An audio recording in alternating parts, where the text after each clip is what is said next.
हाँ, GS nation में आपका एक बार फिर स्वागत है। आपने लोगों को French, Spanish, Asian, Russian, Germany आदि भाषाएं सीखते हुए जरूर देखा होगा, लेकिन विश्व की असल भाषा संस्कृत सीखते आपने बहुत कम लोगों को ही देखा होगा। आज हम एक ऐसे ही स्कूल में पहुंचे जहां विद्यार्थियों को सर्टिफिकेट बांटे जा रहे थे।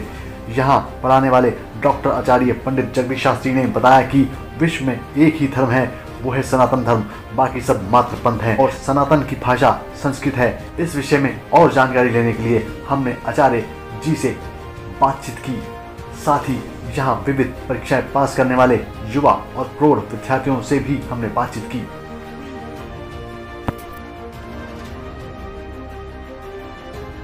शास्त्री जी, ये पहला संस्कृत विद्यालय शायद वसई तालुका में, तो आज क्या कार्यक्रम रखा है और किस तरह आप इसका प्रचार प्रसार कर रहे हैं? ये दीवानेश्वर संस्कृत पाठशाला है, जिसका पूरा नाम है दीवानेश्वर महादेव संस्कृत पाठशाला। और यहाँ पर हम लोग सरल संस्कृत परीक्षा, शास्त्रीय परीक्षा, गीता परीक्षा, जो कि भारतीय विद्या भवन के द्वारा प्रमाणित है, और संस्कृत के प्रचार प्रसार के हेतु यह यहाँ पर परीक्षाएं होती हैं, विद्याध्ययन होता है। आज जिन लोगों ने फरवरी या सितंबर महीने की जो परीक्षा बाकी रह गई थी, वो परीक्षा भी विलंब से हुई है और उसका आज प्रमाण पत्र देने का कार्य हुआ है। और आगामी 27-28 फरवरी को जो परीक्षा होने वाली है, उसमें भाग लेने के लिए आज परीक्षा के फॉर्म भरे जा रहे हैं, इसीलिए सभी लोग यहाँ पर उपलब्ध हुए हैं। संस्कृत की वजह से भारत जो है विश्व गुरु था, और फिर क्यों पीछे चला गया, क्या रीज़न मानते हैं आप? धीरे धीरे जो प्राचीन समय में संस्कृत का ही प्रादुर्भाव था, संस्कृत में ही सारी चीज़ें चलती थी।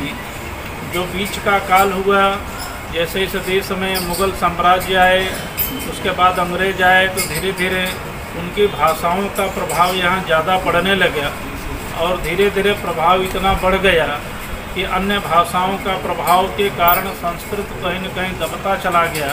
परंतु आज भारत पूर्ण रूप से स्वतंत्र है और स्वतंत्र भारत में इसकी पुनर्स्थापित शिक्षा होना आवश्यक है।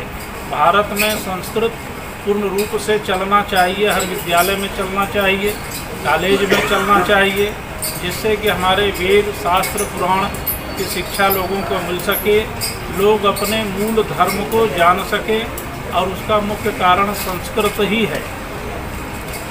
तो देश में इतना भ्रष्टाचार, क्राइम जो बढ़ा है, उसका एक रीज़न ये भी मानते हैं कि लोग ग्रंथ नहीं पढ़ पाए, संस्कृत नहीं आती थी।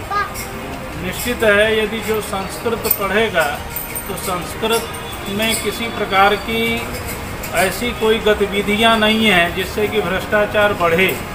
संस्कृत पढ़ने वाले व्यक्ति एक दूसरे की मदद करने वाले होते हैं, एक दूसरे का सहयोग करने वाले होते हैं, और अपने संस्कार के कारण हर किसी का भला करने वाले होते हैं। इसलिए यदि संस्कृत का वातावरण पूरे देश में चले और लोग पढ़ें, तो उनके संस्कारों के द्वारा जितने भी ये क्राइम हैं अपने आप कम हो जाएंगे या ख़त्म हो जाएंगे। क्या आप मानते हैं कि मोदी जी के काल में इस चीज़ को बढ़ावा मिल सकता है और उसकी उम्मीद भी की जा रही है? क्या मानते हैं आप? देखिए, बात ऐसा है, माननीय मोदी जी के कारण, उनके शासन काल में अथवा जब से वो प्रधानमंत्री बने हैं, तो एक हिंदुत्व का एक बाह्य आवरण जरूर बना है, लेकिन धरातल स्तर पर जो संस्कृत और संस्कृति या सनातन धर्म के लिए होना चाहिए, ऐसी चीज़ें अभी पूर्ण रूप से कहीं दिखाई नहीं पड़ रही हैं। लेकिन अगर मोदी काल में नहीं पड़ी तो बाकी कालों में आप क्या उम्मीद करते हैं?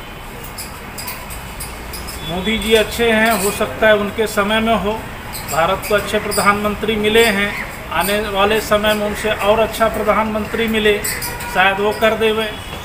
संस्कृत तो कहीं ना कहीं हिंदू की भाषा माना जाता है, बाकी धर्म के लोग इसको हिंदू की भाषा मानते हैं, उस वजह से भी इसका प्रचार प्रसार में थोड़ी कमी है।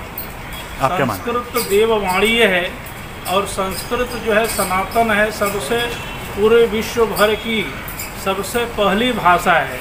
बाकी सारी भाषाएं इसी से निकली हुई है, और जब कोई धर्म ही नहीं था, सनातन धर्म ही था, बाकी के जो जिसे हम धर्म कहते हैं वो सब तो बाद में शुरू हुए हैं, तो उनमें ये सब चीज़ें आ नहीं सकती हैं।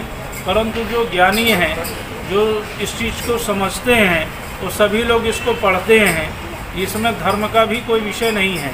तो इसमें कहाँ तक ग्रेजुएशन तक की एजुकेशन होती है, कहाँ तक कैसे करते हैं लोग? यहाँ पर 3 विधा में चल रहा है। एक सरल संस्कृत है, दूसरा है गीता की शिक्षा है, और शास्त्रीय शिक्षा मुख्य रूप से है, जिसमें कि पूर्ण रूप से शिक्षा दी जा रही है, जो कि बीए जिसे शास्त्री कहते हैं, यमए जिसे आचार्य कहते हैं, वहाँ तक की व्यवस्था हमारे पास है और हम उसमें लोगों को सहयोग भी कर रहे हैं। इसका जो मुख्य केंद्र है वो भारतीय विद्या भवन है। आज आपने संस्कृत में परिचय परीक्षा उत्तीर्ण की है, तो अब कैसा लग रहा है? बहुत अच्छा लग रहा है। जब ये शुरुआत करी थी तो बहुत छोटे लेवल पर शुरुआत करी थी और थोड़ा सीखना है संस्कृत अच्छा लग रहा था, तो बाल बोर्ड से चालू किया था और बाल बोर्ड के बाद में देते देते अभी मतलब 4th लेवल पे अभी आ गई हूँ।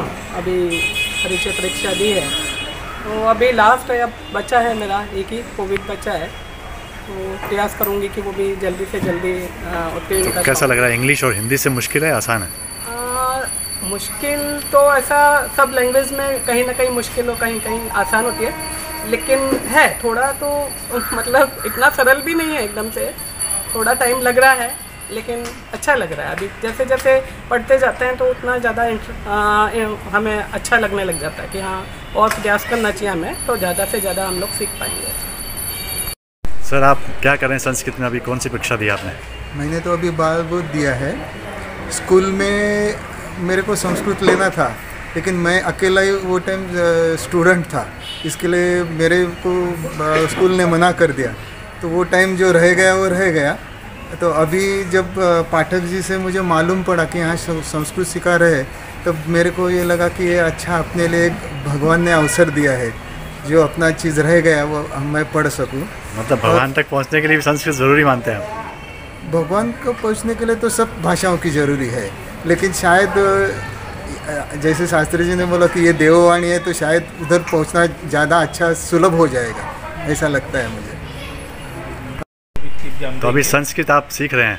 हाँ, संस्कृत सीख रहा हूँ मैं अभी, और अभी इस साल मैं कोविद की एग्ज़ाम दे दूँगा। बहुत पहले से मुझे इसमें रुचि रही है, लेकिन कहीं पे स्कोप नहीं मिल रहा था, लेकिन एक अच्छा इधर स्कोप मिल गया, द्वार खुल गया कि हम कुछ संस्कृत के लिए कुछ करें। तो मैं खुद भी संस्कृत के एग्ज़ाम देता हूँ और जो जिनको रुचि है उनको मैं मार्गदर्शन भी करता हूँ। मुझे लगता है सबसे बड़े स्टूडेंट हैं यहाँ संस्कृत विद्यालय के, तो क्या रीज़न रहा इस समय आप संस्कृत सीखने का इच्छा हुआ? मैं बचपन में जब था तो स्कूल के अंदर संस्कृत थी, तो थोड़ा बहुत उस वक्त जानकारी उसकी प्राप्त करी थी, लेकिन उसके आगे की जानकारियाँ नहीं मिल पाई थी। तो अभी यहाँ पर आए तो इसके अंदर यहाँ पर संस्कृत का था, तो उसको हमने करने के लिए कोशिश करी। कैसा लग रहा है आप संस्कृत सीख रहे हैं इस उम्र में? बहुत बढ़िया लग रहा है। तो क्या रीज़न रहा, क्या कारण रहा कि आपको इच्छा हुई कि संस्कृत सीखें? मुझे तो बचपन से ही रुचि थी संस्कृत में, क्योंकि हमारा जो सनातन धर्म है, जो वेद हमारे हैं, पुराण है, वो मोस्टली संस्कृत भाषा में है।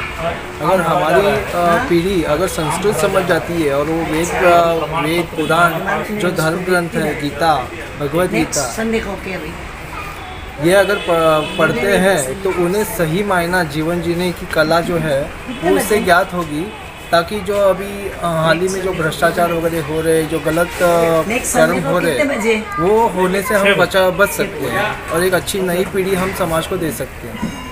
अब ये एक बात बता दो कि इंग्लिश से संस्कृत आपको आसान लग रही है मुश्किल? अगर आपको हमारी ये रिपोर्ट अच्छी लगी हो तो आप अभी सब्सक्राइब कीजिए VS नेशन।